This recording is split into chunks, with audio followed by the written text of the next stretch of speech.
Hello art people, this is Angel and welcome to another video.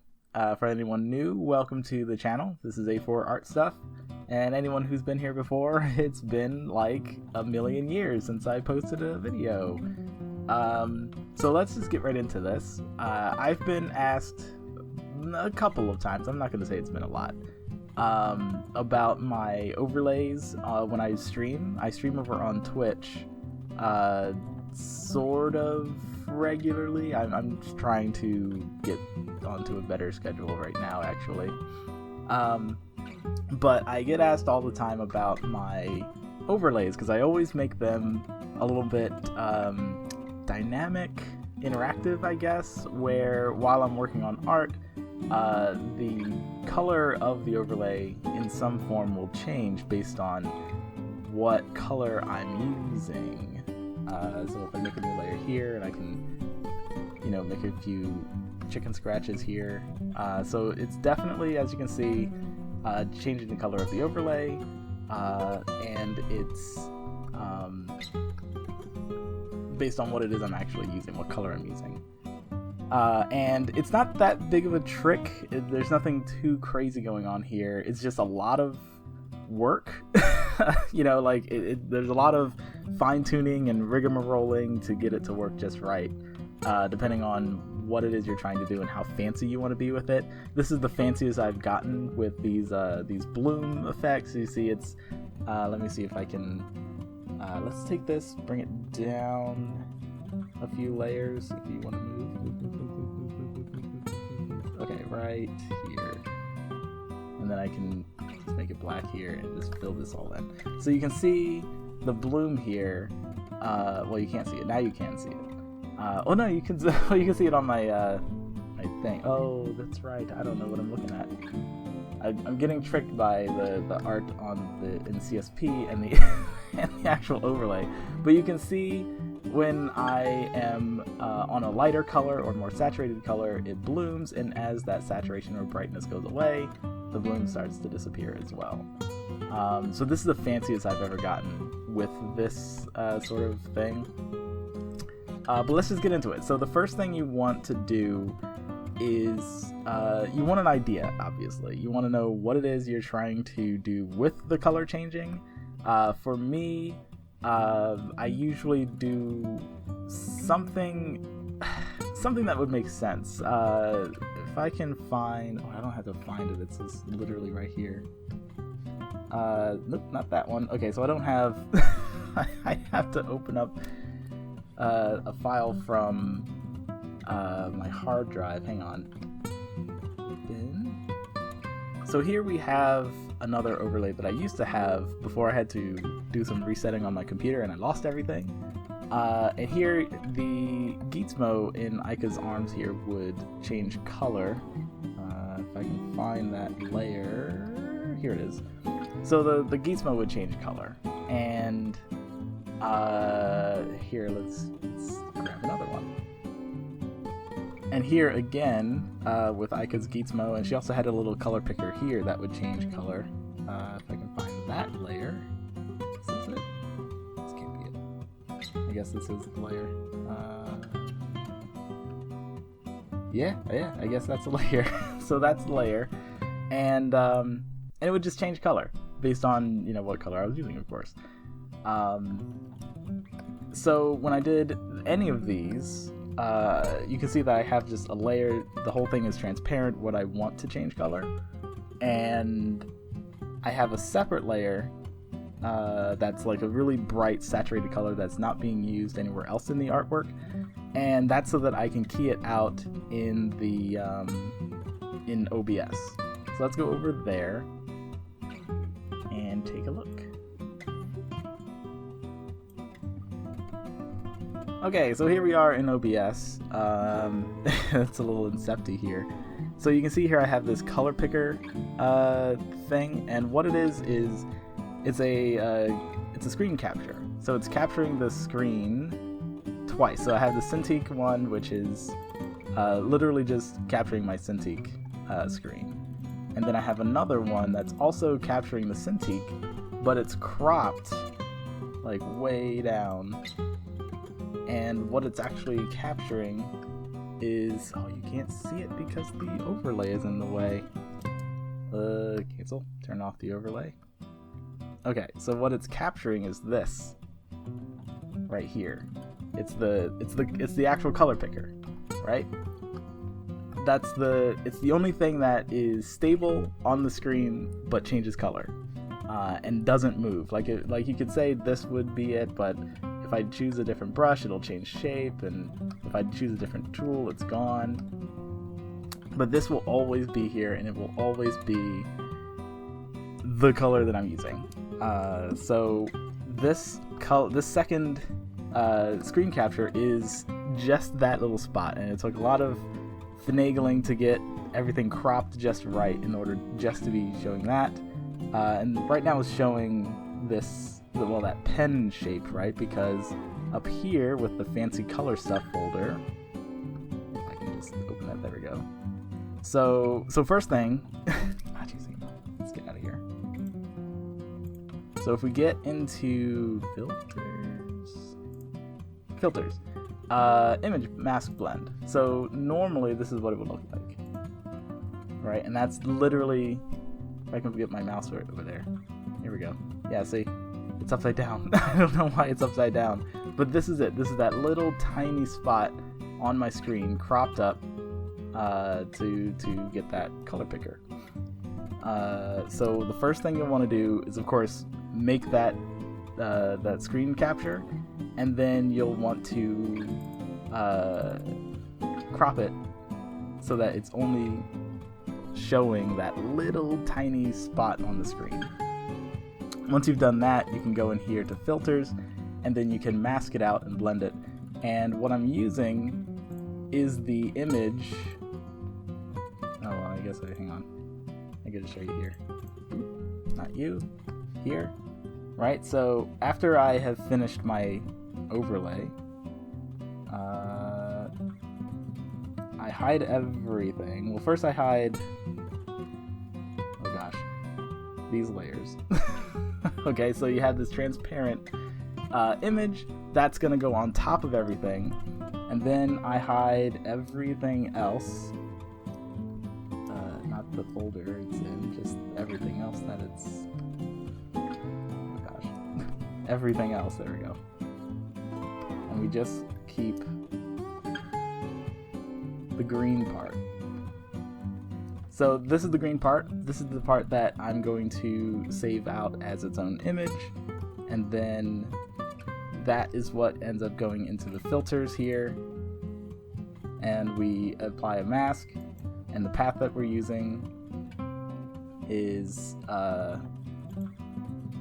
that image. If I can overlays. Oh gosh, that's not it. That's the Gizmo one from the other one. But you can see here I've done it here. Do I have another mask here? Nope. It's around here somewhere.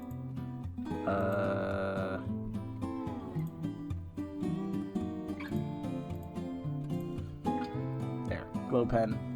There it is. I didn't mean to do that. Oh no, I didn't mean to do that.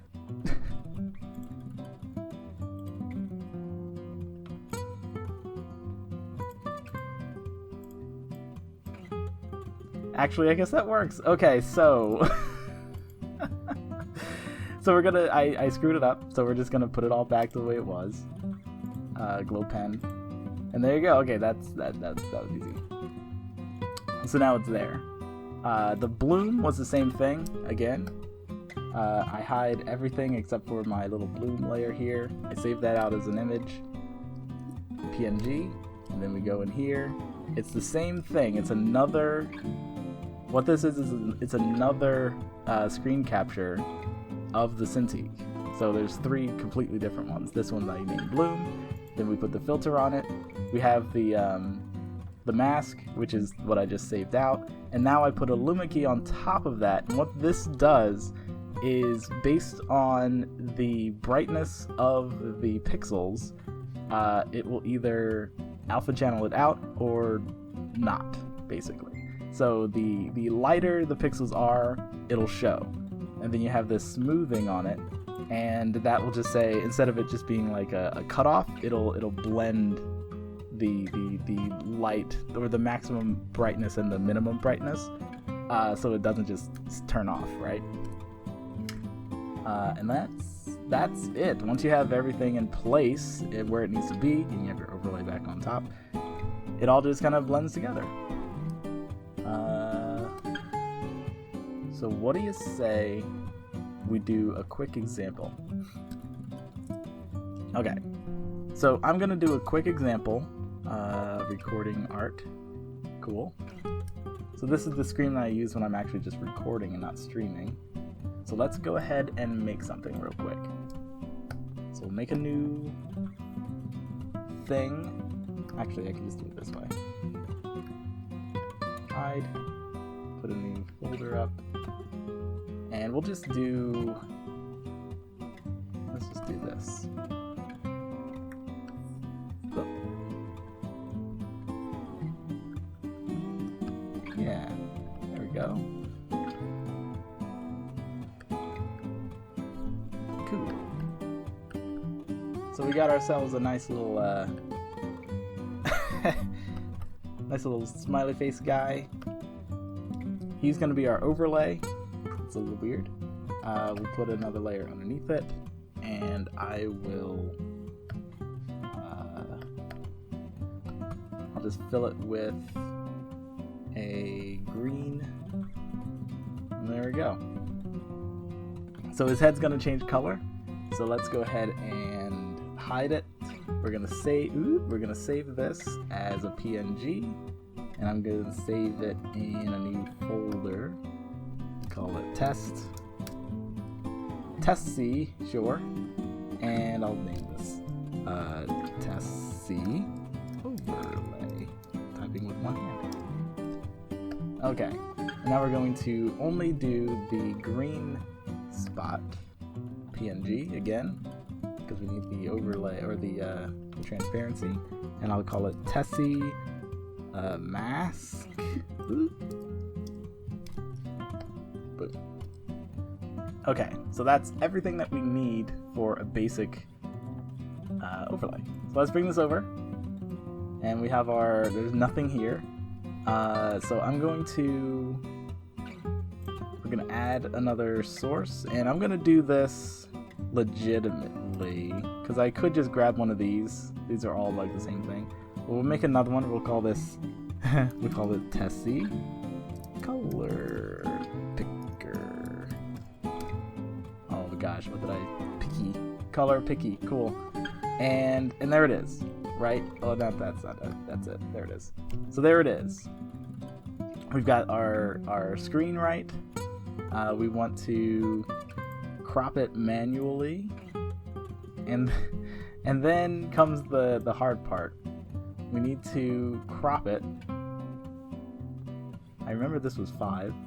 We need to crop this so that it's going to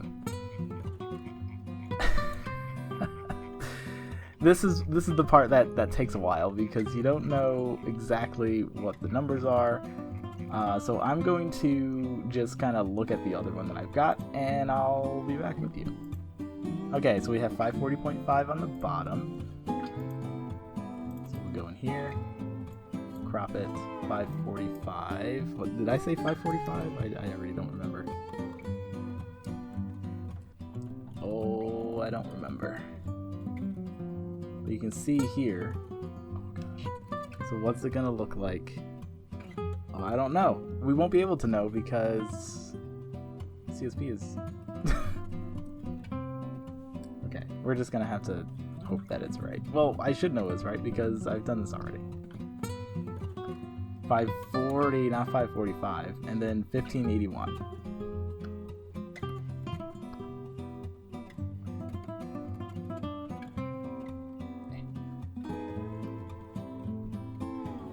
There we go. And then 1581. So there it is, that little red square, that's our cropping. So now what we're going to do is we need to right click on here. We're going to, ooh, that's really far down. We're going to add filters, And there it is, you can see it. And then we're going to add a filter. We're going to add a image mask and blend. And then we're going to browse and we're going to find our Tessie and then our Tessie mask. Boom. So there it is. Then we need to make sure that this is alpha mask, alpha channel. So now we only get what the pixels are showing, not what the pixels are not showing. And then we go ahead and close that. And then we're going to add in our image. The image is going to be our overlay. Let's call it Tessie overlay. We're gonna go ahead and browse Tessie overlay. There he is. Look at our guy. There he is on on top of everything. And then we need to make this bigger. Okay, please. So lock everything else down. I just want to make it bigger. And all we need to do, we don't really bring it down. I wonder why. There we go. So now it's probably on top of the entire screen, I'm just now realizing. But it should be changing color. Let me move this off of my Cintiq so I can see what's actually happening here. Yeah, there you go. And there you go. You got yourself a color changing. You got yourself a color changing thing.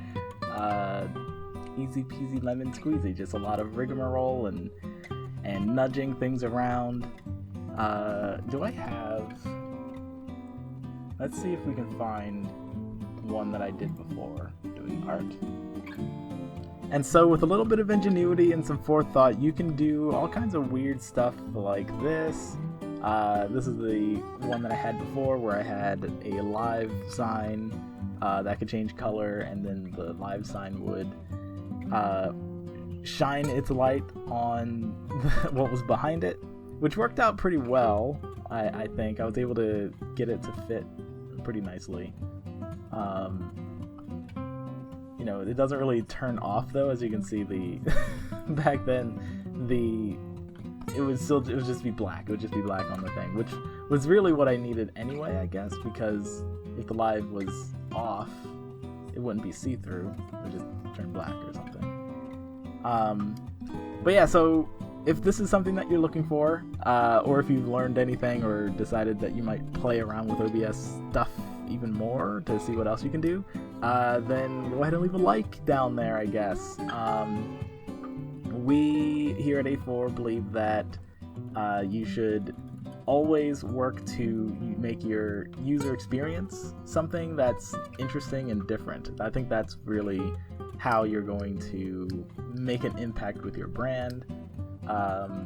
It's not the only thing, but I feel like it's something that's not really looked at by a lot of companies. So, you know, if you get on that now, I think something good will happen.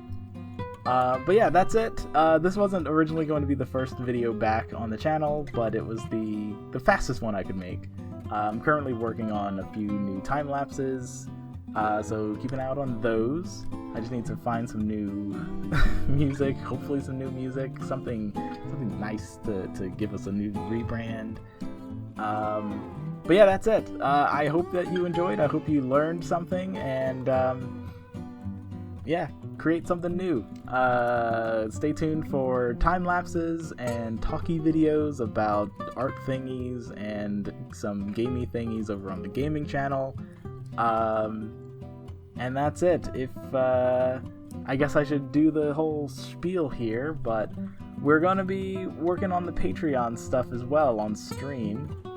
We have a lot of extra stuff. We have $1 tier that gives you more than just a thank you, but it's more of a calendar wallpaper that you can get. At higher tiers, you can even suggest what should or who should be the subject matter of the calendar. I think I'm showing some older calendars from like years ago up on screen or something. Well, I guess I am now since I said it. And there's a bunch of other things too. We're still getting it, filled with new rewards. So it's changing. It's still changing here and there. New things are being added each month. So check it out if you want.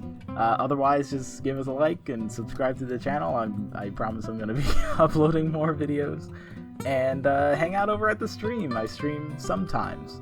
There's no schedule, so hopefully you find us. We're over here at A4. Angel. You can see it. There'll be a link down there. And that's it. Okay. Good luck. If you and if you do anything with what you've learned here, anything interesting, drop a comment down there. Let me know what you did.